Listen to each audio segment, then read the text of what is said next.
Hello Wolfpack. The 4-year cycle theory on Bitcoin that we'll look at in this video does predict a Q4 bottom on Bitcoin, but the CME chart, right, which is the futures chart on Bitcoin, which essentially allows people to invest in Bitcoin through USD and gain US dollars when it goes up, lose US dollars when it goes down via futures, without actually holding the underlying asset of Bitcoin.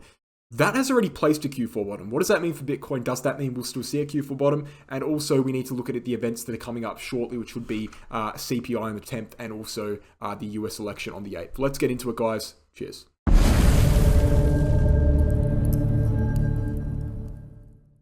Now, the 4-year cycle on Bitcoin is essentially a date range trend that is triggered by the halving, which happens every 4 years, as per the name 4-year cycle. Within that 4-year cycle, we generally see 1 year of bull market, 1 year of bear market, and 2 years of sideways accumulation. Looking at this chart that I've made up here, or that I've charted up here, we have a date range trend, right? And within that date range trend, as you can see where I'm circling right now on the top left-hand side of the screen, we have 4 separate kind of, I guess you could say, trends on Bitcoin.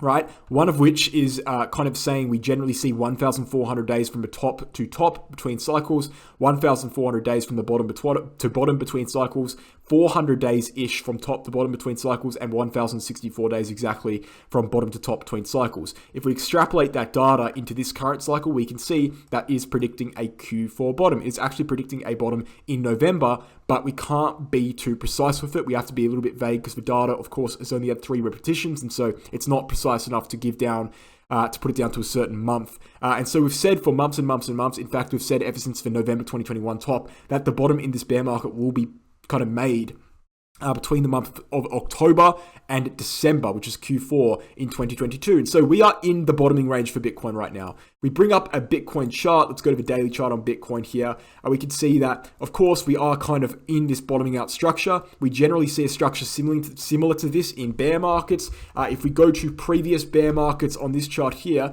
we can see that generally speaking in bear markets, we see a horizontal support zone.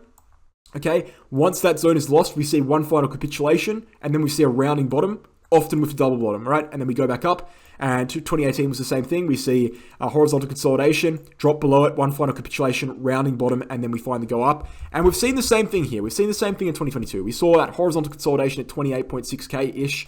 We drop below it, and we're seeing that rounding bottom start to take place, and this is kind of like a double bottom pattern, and we can assume that, you know, regardless of whether we go down again, we can assume that eventually this pattern will lead to us going up as per the 4-year cycle and as per previous structures in bear markets. Now, the part that gets interesting is this, right?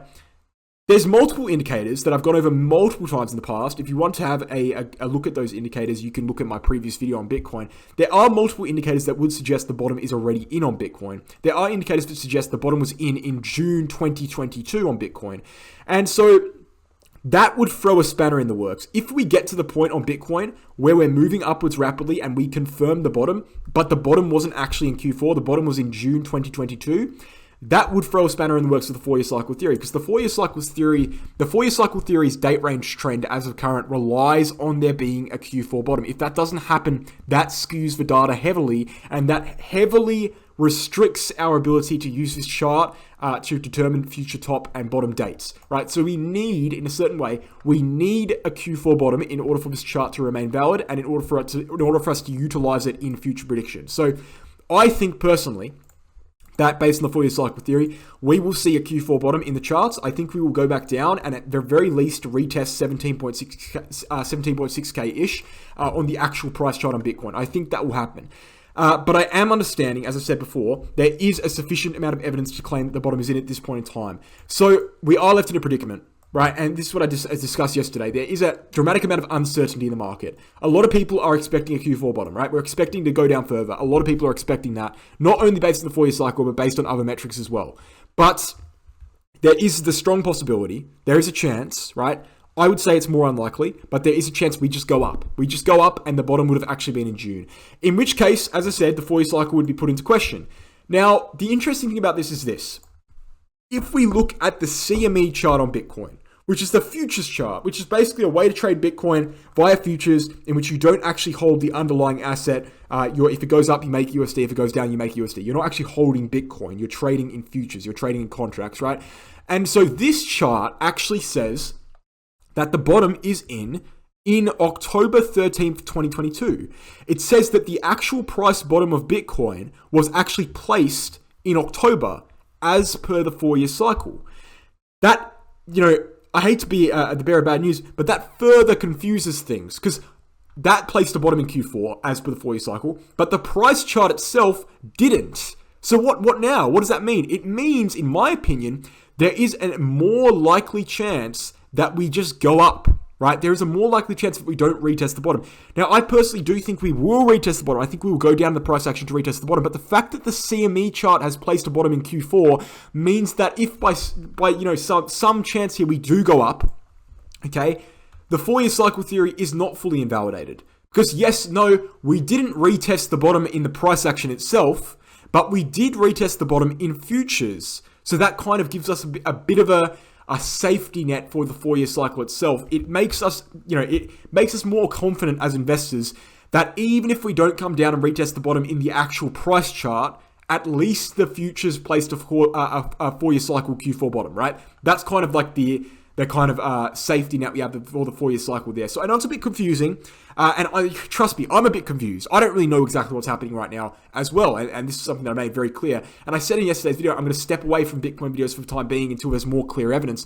But as of right now, I needed to bring that up. I need to bring up the fact, people need to be aware of the fact that the Q4 bottom has been placed on the CME chart. It has not been placed on the price chart. Now, the CME chart is by no means a reflection of the actual price of Bitcoin, but it is a relatively interesting thing to look at, right? Why has that happened? I don't exactly know, okay? But it's interesting, okay? I assume it has something to do with the fact that we had a very intense volatility, a period of low volatility. Obviously, during the end of October, it's kind of subsided now, but during the middle and end of October, we had the lowest volatility we've seen on Bitcoin since 2020, in June 2020, okay? So lowest volatility on Bitcoin in 2 years. So it does kind of make sense for something abstract to happen on the CME chart that's not reflected in the price chart. I just thought I'd bring that to your attention. The Q4 bottom has been confirmed on the CME chart. It has not been confirmed on the price chart. I would expect it to be confirmed on the price chart, but if by some stroke of luck we do go up here on the price chart, we don't retest for lows, hey, at least it was tested on the CME chart. At least it wouldn't fully invalidate the Q4 bottom on the 4-year cycle date range trend. Like that's something at least, right? So yeah, a bit of vague there, but other than that, I do want to quickly, point out as well, there are events of major volatility that very well could trigger Bitcoin to go up or down massively in the next week or so. Those events are, of course, on the 8th. I'm going to chart them out right here with vertical lines. On the 8th of November, we have a US election. And then, of course, on the 10th of November, just 48 hours afterwards, we have CPI release. So those two events, those two vertical yellow lines there, are going to bring massive volatility to Bitcoin, most likely. That very well could throw Bitcoin or toss Bitcoin back downwards towards the lower levels where we can actually confirm an actual price bottom on Bitcoin in Q4. At the same time, it could always throw Bitcoin upwards, in which case it would confirm or do a lot to confirm the June bottom on Bitcoin, in which case the 4-year cycle would be thrown spanner in the works there, but at least we'd have that CME bottom there in Q4. I know it's a bit of a confusing video, but it is worth talking about this. I don't really have much analysis to give about it. I don't think this reflects an actual Q4 bottom, but it does kind of, again, it gives us a safety net, right? At least we saw the CME bottom in Q4. That's something, right? That's something, because now if we go up, the 4-year cycle theory isn't fully invalidated, right? It's like only partially invalidated. I know it sounds ridiculous, but I just wanted to point it out. It's interesting. And I want to point out as well, it is very important that you guys watch out for these major events on the 8th and 10th of November. They are going to be very major. They're going to bring volatility to Bitcoin for sure. Bitcoin's still very compressed. If we go to the weekly chart, we can see that just by bringing up the Bollinger Bands in the weekly chart. We can go ahead and do that right now and just see how compressed these things really are, right? Very tight compression on the Bollinger Bands. Again, something we haven't really seen since June or September 2020, about 2 years ago. So we are expecting, I still am expecting a major move. I still am expecting a Q4 bottom in the price action. I do think that will be in November. That's something I've stuck by for about a month now. I've said that will likely be in November. Yeah, just something to watch, right? And chart up those dates there, 8th of November and 10th of November. When we get closer to them, I will be doing a more in-depth analysis on those dates and what they actually mean for Bitcoin and where we could be going, what the market's expecting, etc.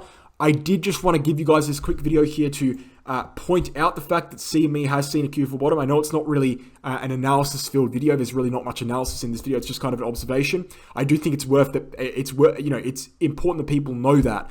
Just so when they get... Because what I am seeing right now is people are getting overly bearish once more. Okay, I do see that. And this is something I've been saying for this entire range. I personally am bearish, but people are very bearish, right? The 3K Bitcoin predictions have not gone away yet, right? And that's worrying. And I do want people to stick by logic, and I do want people to stick by some sort of structured buying plan, because even though, you know, on this channel we do have a favored scenario, we do have a Q4 bottom scenario, and I am more bearish than I am bullish, I do need to understand that, hey, look, my predictions could be wrong, and this is just a further evidence of that there. So following this buying plan that I have on the screen here is you know, of the utmost importance in my personal opinion. That's exactly what I would be doing, and that's what I recommend people do as well. You know, again, not financial advice, just my personal ideas. You can follow it if you want to. That's your personal decision. But that's what I'm doing, guys. So I know, vague video, rough video, not really much analysis in it. I apologize for that. There's really not much to analyze at this point in time. I covered that a lot in yesterday's video. Just wanted to point it out.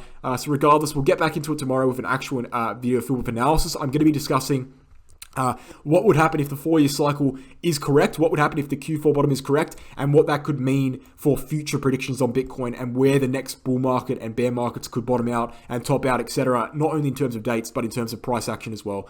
Thanks for watching, guys. Hope you enjoyed. Again, sorry for the lack of analysis here. I'll catch you in the next one. I want to briefly interrupt this video to talk about the BitGet exchange. Now, the BitGet exchange has 5 times lower fees than Binance, which is commonly referred to as the cheapest exchange in the cryptocurrency market. It's also non-KYC or voluntarily KYC, so you can stay true to the fundamental values of cryptocurrency, one of which being anonymity, of course. It's also got a security fund in there, so if you lose your funds by fault of the exchange or by personal fault, you can make a claim and actually retrieve your funds back. On top of all of this, if you sign up using my referral link, you can get access to exclusive discounts and rewards. This is the best exchange on the cryptocurrency market, and I use it personally, and so should everyone at the Wolves of Crypto YouTube channel. Now, if you're interested in actually learning how to trade for yourself, you can check out the Crypto Academy via the website link in the description below. This is a course developed by myself and Megaworld Crypto, a 10-unit course taking you through every single step from step 1 to step infinite about how to become a trader. Go ahead and check that out and chuck us an email at cryptoacademycourses@gmail.com, and we'll get back to you with the full information and payment information if you're interested. Thanks, guys, for watching the advertisements. Let's get back into the video.